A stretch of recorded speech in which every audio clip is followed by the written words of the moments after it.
Why don't we call the meeting to order with the Pledge of Allegiance? I pledge allegiance to the flag of the United States of America and to the republic for which it stands, one nation under God, indivisible, with liberty and justice for all. Welcome everybody to our special meeting today. It's going to be a short meeting, and then we're going to go into a couple of executive sessions in regards to potential litigation on water rights. So why don't we go ahead and begin with the approval of this brief agenda. I'll make a motion to approve the agenda as it reads. I'll second that. Been moved and seconded to approve the agenda. All those in favor say aye. Aye. We'll go ahead and move on to the consent agenda. Under the consent agenda, item A, the minutes of the regular meeting on the 25th, there was a correction under Commissioner's report regarding my comments. Commissioner Murphy, I did send that to Ann. Ann, did you make the corrections?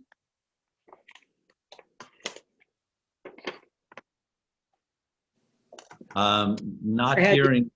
I'm sorry. Yes, I did. My mute on. The corrections were made and included in the final.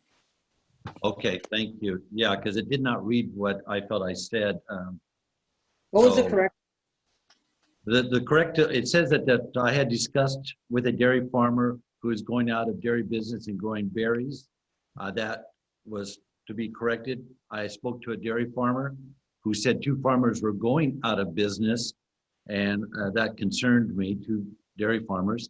And then I spoke to a berry farmer who was going from growing raspberries to blueberries. Blueberries seem to be what's going on in Whatcom County, moving in that direction.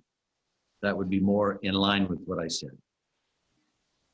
Thank you for clarifying that. Otherwise, with that correction, I will make a motion to approve the consent agenda. Is there a second? Second. Second. It's been moved and seconded to approve the consent agenda. All those in favor say aye. Aye. Aye. And that's carried as well. We'll go ahead and move into old business. It doesn't look like we have any old business. Is that true, Mr. Jilk? I did not hear from commissioners nor from staff to have anything under that topic for this agenda. We will have a couple items at our next regular meeting on the 22nd. Okay, sounds good. New business then, Farming for Life exhibit.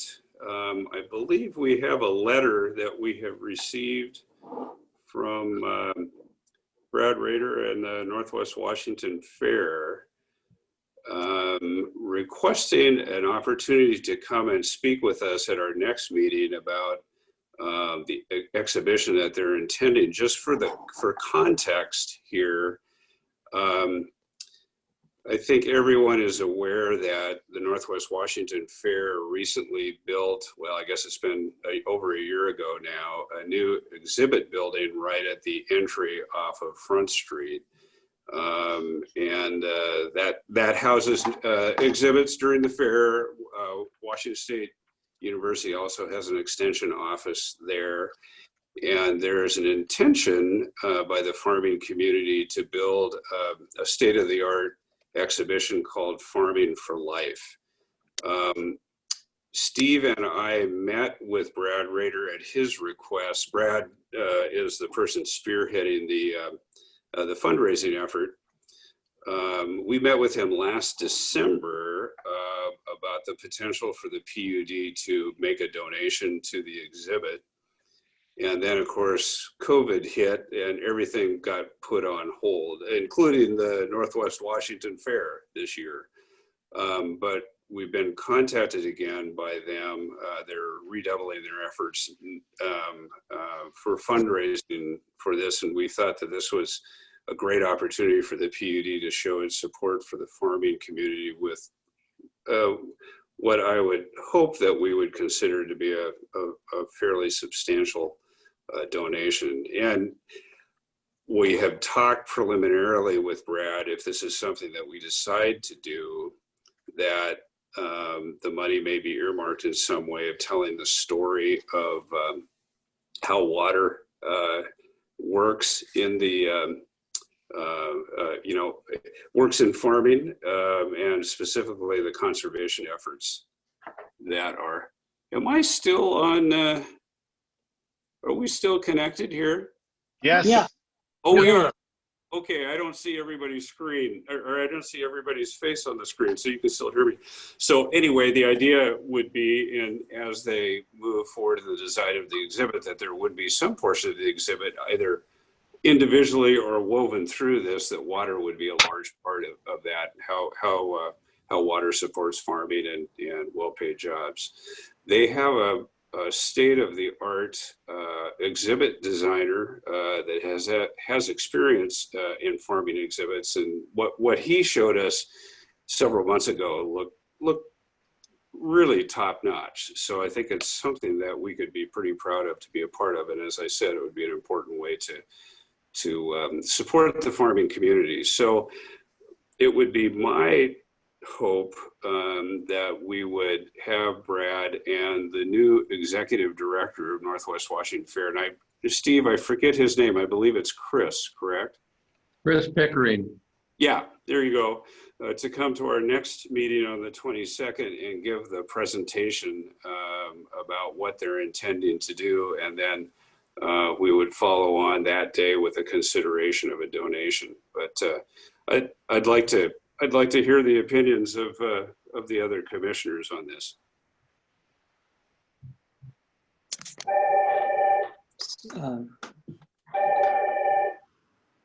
I apologize, I had another call. So I got an email from Steve on this subject as well. Steve, right? And it was about establishing contact with these folks. And what I'd like to do is, schedule maybe a call with them in the next week or two, and then I'll be able to, once I understand more about what the project is and what they're asking for, I can be more informed about how to proceed. We could certainly do that, and I would encourage you to make those contacts. Is there any reason why we wouldn't just have them come and make the presentation so we could all hear it at the same time? Well, I wouldn't mind that at all. It's just that if we want that meeting to be actionable, then I'd want to do the work in advance. Otherwise, if we're getting the presentation at the next meeting with action being taken subsequently, then I'd be fine with that. Okay. Meaning not at the same meeting. Okay. Yeah, that would be fine. Mike, do you have any opinions on this? I too received a letter from Steve, so I do have a copy of the letter. It didn't explain itself very well, so I'm interested in learning more before we commit to. I don't know if they're just looking for grant money from us, or if there's going to be something that's going to represent the PUD. If you and Steve, Jeff, have sat down with them, maybe you have a more understanding, clarification of what, how the PUD will be represented in this exhibit. Okay.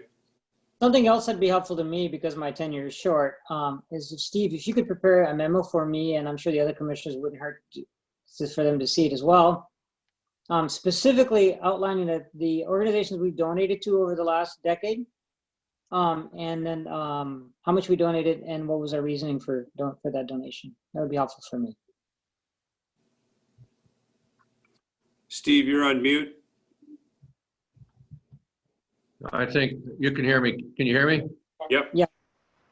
My suggestion is that we have them make a presentation at our 22nd meeting, our next regular meeting, and then with that they specifically, after their presentation, that they specifically ask for a number, and then on October, our first meeting in October, we will be looking at a draft 2021 budget, and we can build that number into their request, their requested number into our budget.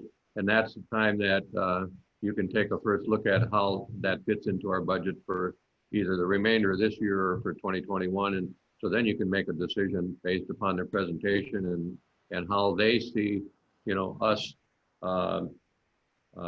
integrating, you know, the PUD's role in the community into their project. Great. Yeah, Great. just speak for myself, to make that decision, I'll need the historical information. Why don't you, Commissioner, if you would just send me, you know, via email what specifically that you'd like to have before their presentation. I'll put what I said in the email. Yeah. And just to be clear, this isn't a donation. This is a sponsorship. Okay. Yeah. Yeah. Okay. And so when you look at historical activities, it's sponsorships. The municipal governments don't make donations. Thank you.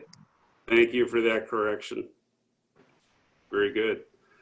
Okay, well, based on that, we'll go ahead and extend the invitation for to present on the 22nd. Excellent.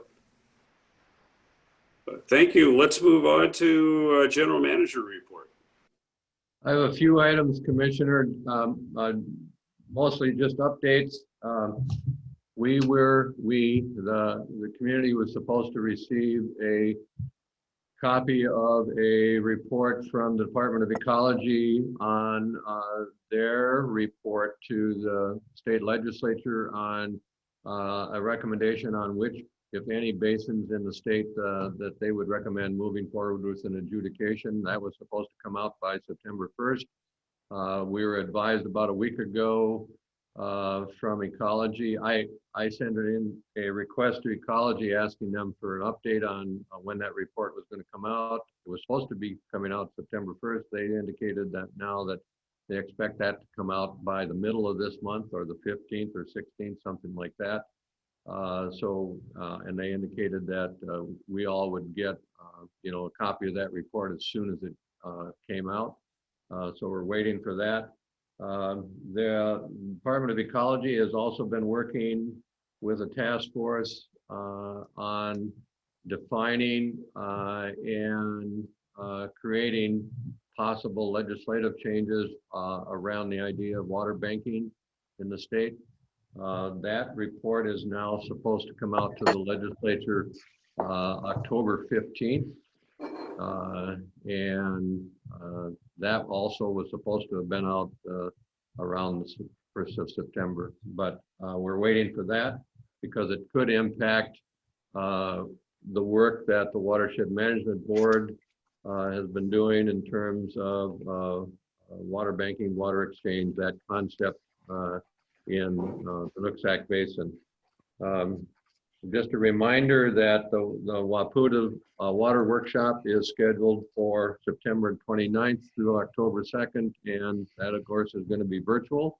And if you want to sign up for that, you know, just let Ann know, and we'll take care of that. There's also a meeting coming up on September 16th. It's through the American Water Resources Association, which we are members of. That's they have a quarterly luncheon meeting. This year, of course, for this quarter, it's going to be virtual. It's September 16th from noon, starting at noon. And I would just, we can send this on to you. I think I might have sent this on to you already, but I think it's going to be an interesting meeting to listen to. The speaker is Brett Walton. He works for a company called Circle of Blue, and it's all about, that day it's all about the federal perspective, federal government's perspective on water resource planning and water resource management from his perspective, and I think it'd be a good one for all of us to listen to. As a follow-up to our last meeting discussion about setting budget priorities and priorities around new or expanded initiatives, I think originally, I should say originally 2 months ago, we were planning on having some discussion around the budget today at our regular commission meeting. But based upon the discussion that you all had and the set the direction that I took from our last commission meeting, I was not expecting a need to have any further discussion today. We are proceeding with working on the draft budget that will get presented in October. And we will be building in those indicators, if you would, that you set at our last meeting. So I was not planning on having any further discussion today on those topics. The last thing was that staff continue to get interaction from some existing customers and potential new customers for development of electrical energy facilities out at Cherry Point. We continue to have some dialogue with BP refinery on the solar project. We continue to have some discussion with the proponent for the hydrogen project out at Cherry Point. Of course, the Commissioner McClure signed that letter along with mayors and county executives sent to Alcoa, a couple of weeks ago on a potential redevelopment of Alcoa property. We continue to have some discussion with the owners of SSA property about, and those discussions are not in depth at all, but again, the potential for development of the SSA property for a possible light industrial or business park. And we had built into our budget for this year some dollars in the Alcoa Reserve Fund to consider a much broader look at all things energy related in terms of infrastructure out at Cherry Point that the PUD might play a role in development. And what we'd like to do, I'm just giving you a heads up that at our 22nd meeting, we'll be coming back to you with a proposal to conduct an analysis of what kind of electrical infrastructure might be needed or demanded if any of all of those projects go forward. So I don't have any detail on that scope of work at this point, but I just wanted to bring it up because we will be looking at bringing something to you on the 22nd. Steve, I suspect that will require some outside engineering resources to identify the nature of those facilities. Yes, possibly not only electrical engineering, but possibly some energy resource management, looking at not only the infrastructure, but the potential for connectivity to projects and the possible having the PUD play some role in buying, marketing power. So just a general broad look at, what if we look at existing customers, potential new projects, and or redevelopment at Cherry Point, what are some key factors that we may want to address or be asked to address? Yeah, good.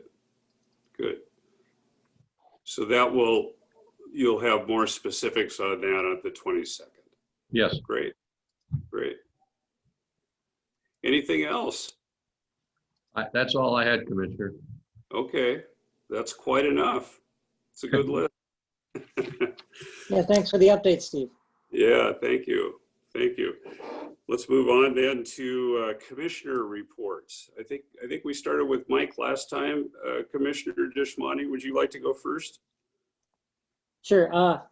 I have a couple items. The first item is Energy Northwest made an announcement, and at the last board meeting is proceeding with an attempt to get funding for a small modular nuclear reactor project. I think the executive board actually did vote in support of a particular partner that's pursuing a technical pathway for basically using ceramic pellets that are supposedly inert significantly simplify the waste and transportation issue of nuclear fuel. So I'm waiting for a report to be coming out, which I think may just come out to all of you. Anyway, Steve might forward it to you if he gets it before I do. So on that project, so that's one just update. Tomorrow, last minute, Wapouta has scheduled literally like minutes before this call.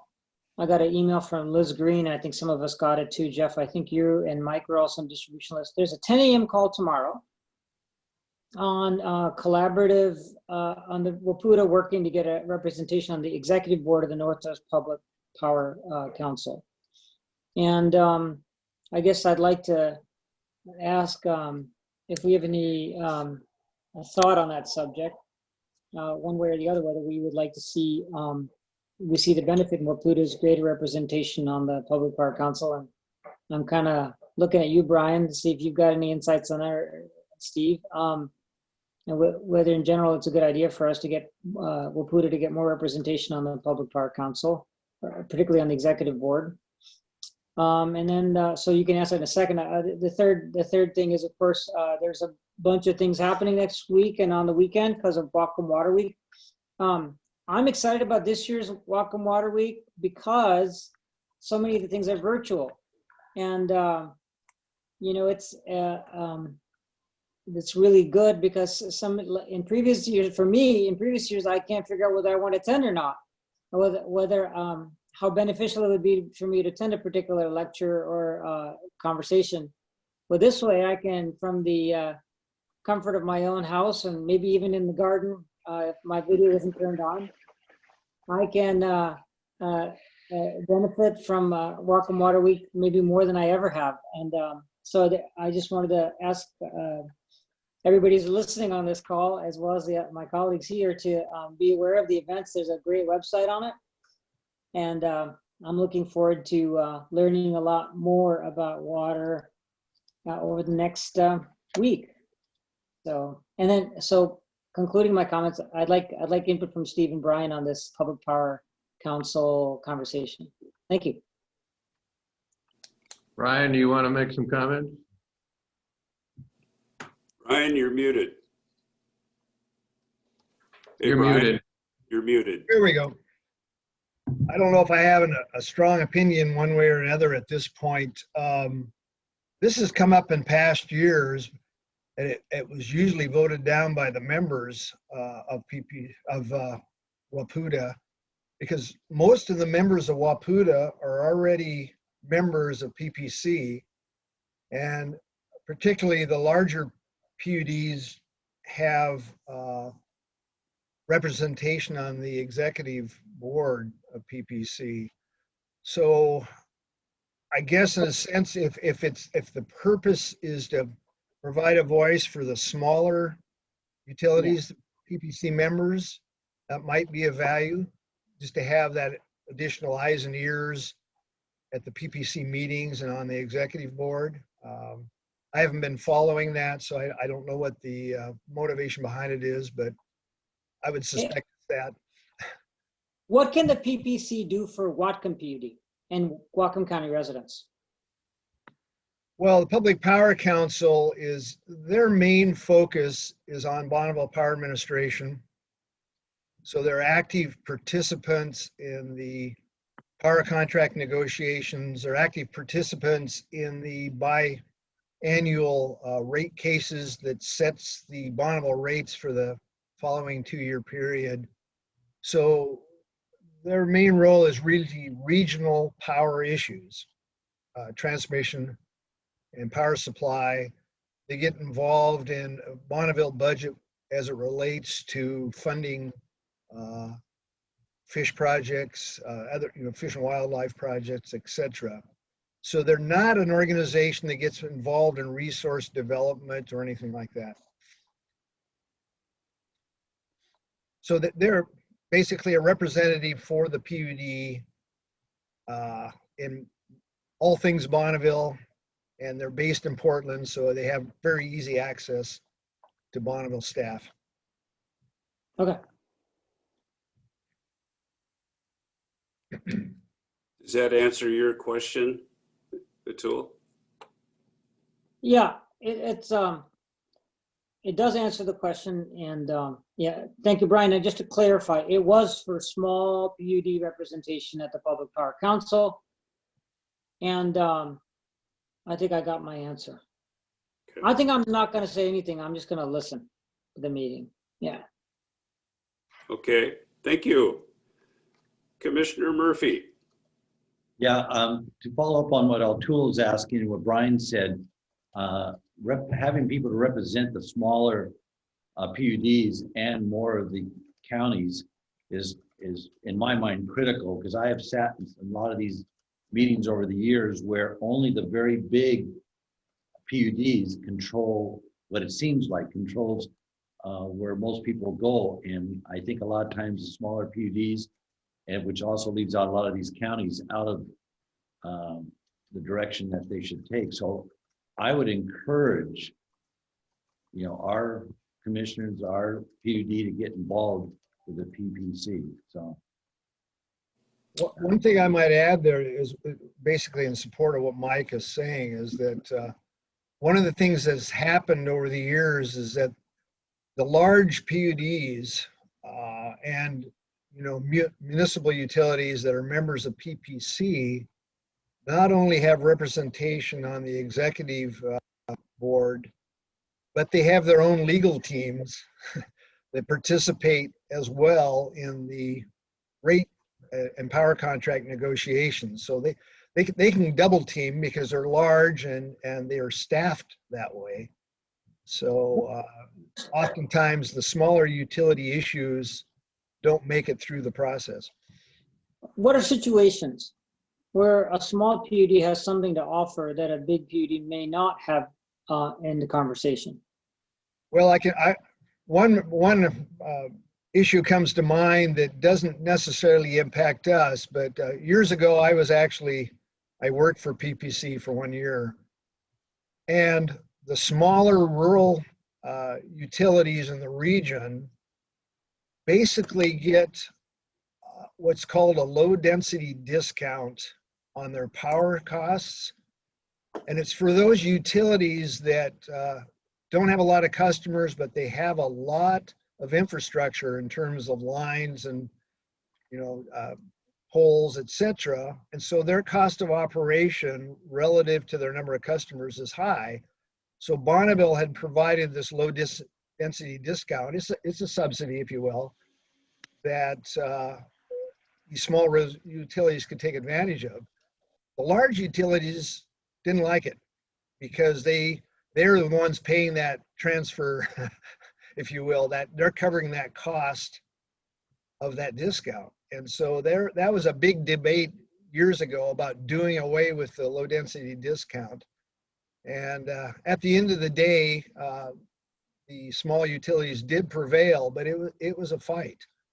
And so there are some issues that will impact the small utilities that don't impact the large utilities, because most of the large munis and PUDs are urban based. They're not rural.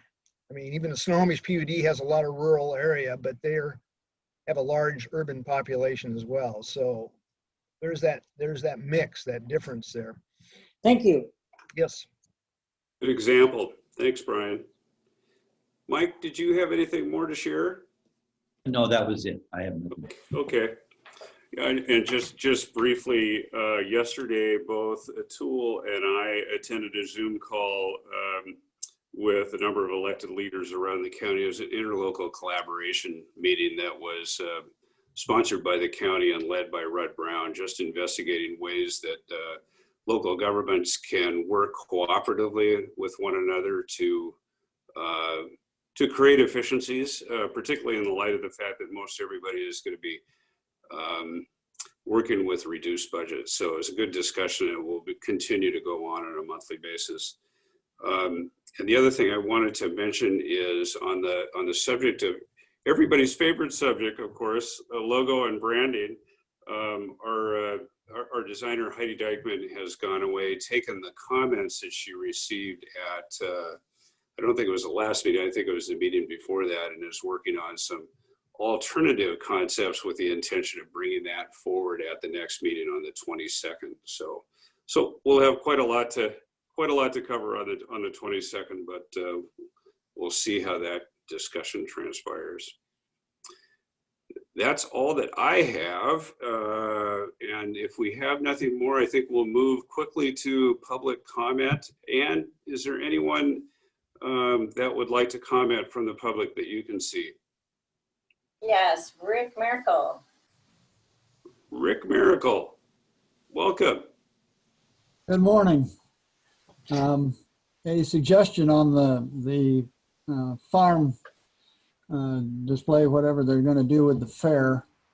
I would suggest you talk to the customers and see if there are any of them who wish to partner with you on that effort. And you could bill it as this thing. It's sponsored by Whatcom PUD and their customers, and then list the ones who decided to go in with you. Yeah. That's a terrific suggestion, Rick. Thanks for bringing that up. Hi, this is at the PUD. I need to talk to John Sitka in emergency. Go ahead. That'd be great. It's AM at the PUD. And what was the question? Comment? And you were breaking up when you were speaking to me. I think she was on the phone and she wasn't Okay. muted. Oh, Okay. I have a note that our meeting is being canceled. The second executive session is Oh, being canceled. Steve, are you aware of that? Yeah, I've got the notice from Lummy just a minute ago, canceling the meeting. okay. Would it still, do we still have merit to have our first executive session? I think it would be appropriate, and I think it would be value. Okay, that sounds good. Clearly, I see disappointment in your face, and just because I'm smiling doesn't mean I'm not disappointed either. But yeah. So just to circle back around, are we completed with public comment? Did everybody get an opportunity to comment that was up? yes, Rick was the only one. Okay, very good. We will follow up on Rick's comment. So I think then we will move into executive session number 1, which we intend to last about 30 minutes with no action being taken at the end of it. So thank you for those who attended the regular session. We'll now move into executive session. I think we're all back now. So I will entertain a motion for adjournment. Well, Commissioner, let's just say first, for the record, that executive session number 2 was canceled. Okay. And so that's in the minutes as that, and that's why we're back early than anticipated. John, does the meeting need to indicate how it was canceled, why it was canceled? Nope, no need to, just that it was canceled. Then I'll make a motion to adjourn the meeting. No, I can't do that. You're doing that. No, you go ahead and make that motion, just like a regular motion. Okay, I'll make a motion to adjourn the meeting. I'll second that. Been moved and seconded to adjourn the meeting. All those in favor say aye. Aye. Okay, great. Thank you, everyone. Enjoy the balance of your morning.